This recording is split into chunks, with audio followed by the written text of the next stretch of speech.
Ассалаумағалейкум қалың елім қазағым. Мынау Wall Street журналындағы өте бір маңызды мақаланы біз сіздерге осы қазір аударып беріп жариялаймыз. Осы бүгін таңертең оқып отырып, фотоға түсіріп, осы Wall Street деген газеттегі, міне The Wall Street Journal деген, бұл Tuesday, апрельдің 26-сы 2022 жылғы осы Wall Street Journal газетіндегі мақаланы таңертең фотоға түсіріп, сіздерге фотосын жариялағанбыз. YouTube-те де жарияладық, Facebook-те де жарияладық. Жұрттың бәрі секе бұл мақаланың енді бізге мағынасын түсіндірсеңізші деді. Мынау интернетті пайдалана білетін азаматтарға қысқаша айта кетейік. The Wall Street Journal деп жазсаңыздар интернеттен шығады, бірақ бұл интернетте ақылы. Айына $10 ма, $8 ма сондай ақша алады. New York Times деген бәрі. Ертеректен бері біз осы журналдар сол интернеттен ақшасын төлеп оқитынбыз. Енді бұл қазіргі мақала сол өзіміз жариялаған. Міне A15 бетінде 2022 апрельдің 20-сы Tuesday, Russia squeezes Kazakhstan. Міне Opinion дегенде жарияланған, авторы Global EU тармағының жаңа тілшісі by Walter Russell Mead. Мына мақала. Міне біз бүгін таңертең осының жаңағы фотосын скриндеп тұрып жариялап, скринеп фотоға түсіріп кәдімгі жариялағанбыз. Бұл мақаланың тақырыбы Ресей Қазақстанды қыспаққа алып жатыр деген мақала. Ресей Қазақстанды қыспаққа алып жатыр деген мақала. Енді бұл мақаланы мен баспа-бас, сөзбе-сөз бәрін аударып, сіздерге жаңағы мидарыңызды ашытпай, ең маңызды жерлерін ғана аударып жөрейін. Almaty, Kazakhstan. Vladimir Putin's invasion of Ukraine has exposed the deep failures in Russian strategic culture and undermined the Russian prestige across the West. Vladimir Putin'in Ukraynaға шабуылы оның өте терең түрдегі стратегиялық мәдениеттегі жеңілісін батыстың алдында айпарадай ашып тастады дейді. Стратегиялық мәдениеттегі дейді. Бұл жерде бір бейбіт елді басып алу, жаулап алу, анау мынау, енді бұның барлығы енді сол viewed from Almaty in the foothills of the Tian Shan Mountains, however the Russian leader looms large дейді. Алматыдан қарағанда Tian Shan тауларының етегінен көз салғанда Ресей басшысының бейнесі бұлыңғырланып көрінеді дейді. Керемет әдемі сөзді. Алматыдан қарағанда Tian Shan тауының етегінде Ресей басшысының бейнесі бұлыңғырланып көрінеді. It is not only the Moscow's propaganda still shapes the worldview of Kazakhstan's sizable Russian minority, about 20% of the population heavily concentrated the regions adjacent to Russia. This also has been a year that for many Kazakhstani. Енді мына жерде дейді.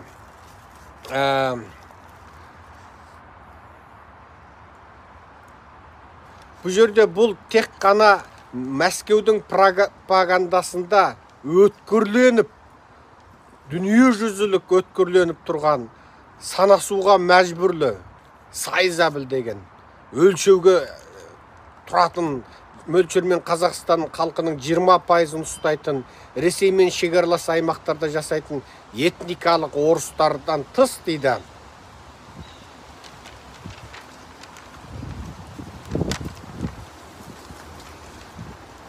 Біраз қазақтардың өзі мұнайға бай және минералға бай Орталық Азия елінің болашағы туралы Ресейді ойлай береді дейді. Енді ары қарай аударып берейік.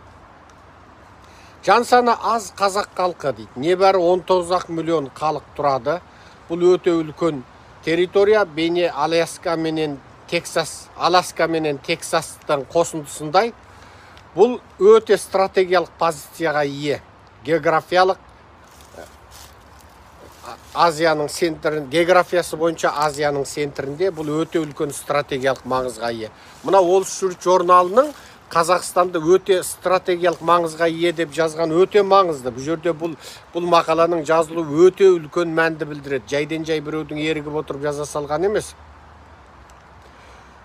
Ресеймен шекарасын сөз етсек, кем дегенде 4200 миль ағылшын милі шекарасы бар. Бұл құрлықтағы шекараның ең ұзыны. Және де бұл Қытайларменен 950 ағылшын милі шекарасы бар. Бұл жерде кем дегенде бүкіл орталық Азияның жартыдан артық өнімі, осы 5 орталық Азия республикасының жартыдан артық өнімі, және мұнай газда өнімдері дүние жүзіндегі екінші үлкендегі уран, бұлардың барлығы осы шекарамен өтеді. Ал қазақтар қаңтар қырғыны оқиғасын сөз еткен кезде бұлар Байденнің Байден қаңтар. Енді осы газетті мен қазір отырып сіздерге аударайын. Қысқасы, Қазақстандағы Ресей ықпалының күннен күнге күшейіп келгендігі, Қазақстанның мынау Қытайға сататын мұнай газ құбырлары менен Ресей арқылы Еуропаға сататын мұнай газ құбырлары туралы сөз етіледі. Ресейдің ықпалы, сосын мынау Ресейдің порты анау қазақ мұнай газын сататын, оның жаңа жуырдағы бір бейресми тоқтап қалу туралы. Сосын мынау Қытайға аз мұнай газ өтеді дейді, ол мәселе. Сосын мынау қазақтың Түркияға баратын құбыры туралы, соның бәрін сөз етіп келеді де, ең қысқасы Америка Қазақстанға ықпал ету керек дейді. Мына жерде бір маңызды бір нәрсені жазады. Байден administration бұл мәселеде Қазақстанға маңыз беру керек. Себебі Америка, Нидерландс, Швейцарланд, яғни Швейцария менен Голландиядан тыс, Америка Қазақстанның үшінші үлкен инвестор болып саналады. Сондықтан Қазақстанға Америка үкіметі назар аударып, Қазақстанға ықпал етуі тиіс дейді. Бұл өте жағымды жаңалық. Өте жағымды жаңалық. Ресейдің Қазақстандағы ықпалы ерекше жоғары. Путин басы бүтін Тоқаевты контролына алды. Қанды қаңтар қырғынынан кейін Тоқаев ресми түрде Путиннің қуыршағын айналып шыға келді. Енді осындай мәселеде Қазақстанды кім құтқарады? Қазақстанды ешкім ешқашан құтқармайды. Қазақстанды араб құтқармайды. Қазақстанды Назарбаев өзінің халқын құлдану үшін, идеологиялық жаулау үшін салдырған 3500 мешіт құтқармайды. Қазақстанды анау сақалын сүйреткен, басына 20 метр сәлдора болып, 20 хадисті жаттап, 20 сүрені жаттап, 20 жыл миымыз дезген, 30 жыл ашамай туралы, садақа пітір туралы ғана уағыз айтқан молдалар құтқармайды. Қазақстанды мынау Назарбаев тәрбиелеген, сәбеттен қалған, сәбет сасыған, орыс сасыған ескі зиялылар құтқармайды. Қазақстанды мынау өңкөй, жағымпаз, арсыз депутат, коммунистер құтқармайды. Қазақстанды сәбет тәрбиесін көрген ескі зиялылар, ескі саясаткерлер құтқармайды. Қазақстанды Назарбаевтың командасы, қазіргі Тоқаевтың өтірік командасы болған жаңа Қазақстан құрамыз деп, жаңа Қазақстанға ескі Назарбаев және ескі Назарбаевтың командасымен жетеміз деген мынау жарыместер құтқармайды. Қазақстанды тек батыстық демократия құтқарады. Осы нәрсені біліңіздер. Қазақстанды кеше Қазақстанға келіп бүкіл Қазақстанның халқы қырылып қала жаздаған пайғамбардың сақалы мен мұрты да құтқармайды. Пайғамбар баяғыда қайтыс болған. Пайғамбар баяғыда о дүниелік болған. Пайғамбар бұл дүниенің шаруасына кіріспейді. Ол пайғамбар өлді. Ол кісінің миссиясы аяқтады. Ол кісінің сақалына табыну, ол кісінің мұртына табыну Қазақстанды құтқармайды. Қазақстанды мына жүрген тірі қазақ сізбен біз құтқарамыз. Мынау естеріңізде болсын. Баяғыда Жаныбек Батырды сынапты дейді. Жаныбек Батырды сынапты дейді. Содан Жаныбектің адалдығын, батырлығын сынаймын деп Абылай хан жаңа жорыққа барғанда Жаныбекті ертіп алып бір жерге кеп түнепті дейді жолдастарымен. Сонымен өзі Абылай хан түнеп Жаныбекке жағатын от алып келді. Ен дала ағаш жоқ, дым жоқ, ен бір тақырға бар әдейі қонған ғой. Сонда Жаныбек ары қарайды, бері қарайды, сөйтсе мына ағаштан о заманда қазақтар қабірдің айналасын мына жаңағы жыртқыштар нетпесін деп ағашты айналдырып ағашпен қоршап қояды екен. Сол қалың қабірдегі ағаштар тұрады екен.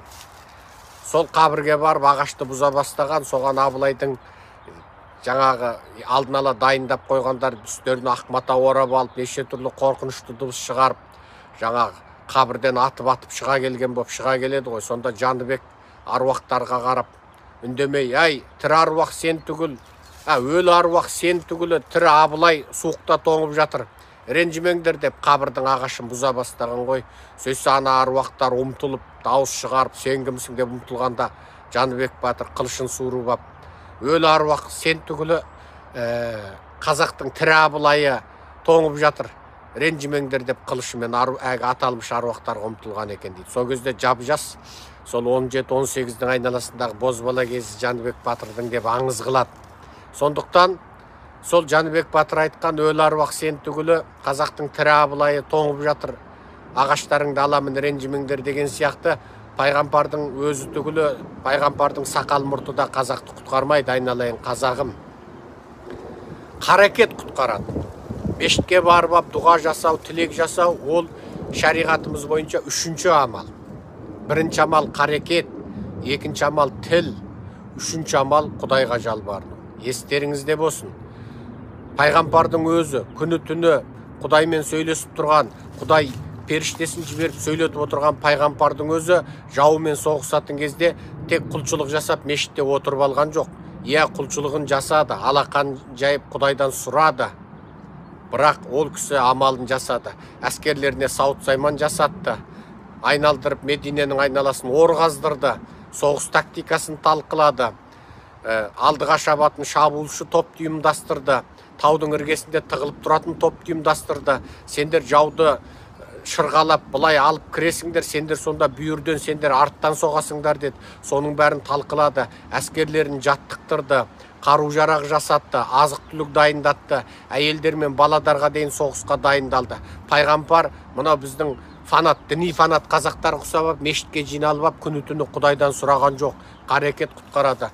Құдайдың бүкіл қасиетті кітаптарында Құранды оқы, хадистерді оқы, бәрін оқысаң қарекет дейді. Егер бір қауым өзін өзгертпейінше, жаратушының оған беретін нығметінде өзгеріс болмайды дейді. Қазақ өзіңді өзгерт, айналаңды өзгерт, ішіңді өзгерт. Міне, ұқтыңыздар ма? Ұқтыңыздар ма? Аман болыңыздар, қалың елім, қазағым. Жақсы, мен бір шаруаға сыртқа шығып бара жатырмын. Сіздерге қысқа нұсқа лекция сөйледім. Қазір сол барған жерімде уақытым шықса, сол кешегі сияқты қысқа нұсқа лекцияларымды жіберем. Мына осыдан 3 күн бұрын Вашингтонда Линкольн мемориалында Абрахам Линкольн, сосын мынау тағы басқа Вашингтонда жерлерде жүріп 5 минут, 7 минут, 12 минут, 20 минут, 17 минут бір 10 шақты лекция сөйледім. Сіздер мына тікелей эфирге жаман үйреніп қапсыздар. Ана лекцияларымның бәрі жаңағы тыңдамай, ана қалың салынған қаңтар қырғын арыздарының астында көміліп қалды. Осы 3 күн бұрынғы, 2 күн бұрынғы лекцияларымды сөйлесеңіздер, халықаралық танымдық ақпарат емес, тарихи, идеологиялық мәселелер туралы көбірек ой қорыттық. Сол ескі лекцияларымда неше түрлі тақырыппен, Вашингтоннан қазаққа махаббат деп, және тағы басқа неше түрлі тақырыппен сөйледім, соны қайтарып тыңдарсыздар. Ендеше сәлден кейін бір жарты сағат, 1 сағат мөлшерінде басқа жаңағы лекциямда сөйлеймін. Ендеше аман болыңыздар, қалың елім, қазағым. Мынау сіздерге мына әдемі гүлдерді көрсете отырып, мен де қош айтайын міне. Әдемі гүл, мынау үйдің алды міне. Осындай әдемі жер, табиғат, жақсылық міне. Ал, не айтамын? Гүлдерді біраз көрсетейік. Мына жерде міне гүлдер міне. Мына әдемі гүлдер.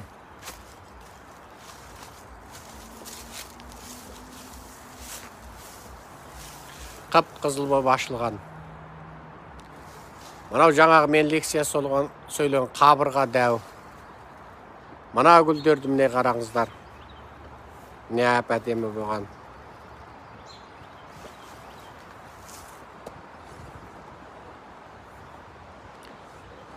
Табиғат тамашалаңыздар дегенім ғой. Мына гүлдерді қараңыздар міне. Қандай әдемі. Табиғаттың сұлулығы. Жақсы аман болыңыздар қалың елім қазағым.